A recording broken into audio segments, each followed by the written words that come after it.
ጎረምሳ ዋው ለጎረምሳ ባጠገብ ያለ ምንድን ነው?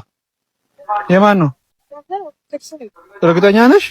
500 ብር ነበር አንድ ላይ ምን ብር ወይ ጉድ 150 ልትካፈል አልተካፈልንም 200 ብር ነው አባቴ ስኳንዶ ምን እንዲለብሳችሁ ስለወጣችሁ የሚፈራችሁ ያለ ሰው ያለ መሰለሽ እንዴ 200 ብር ነው አንዴ ያወራሁት ያለሁት ቆሳን ነው ይጆረዛ አንቺ አጁ 200 ብር ነው አንቺ የመለሰች ከነጣላችሁ ምን ቤነሽ 200 ብር ነው 150 የሚደርሰሽ እኮ አይደለም እኮ 200 ብር ነው አንቺ አይደለም አባ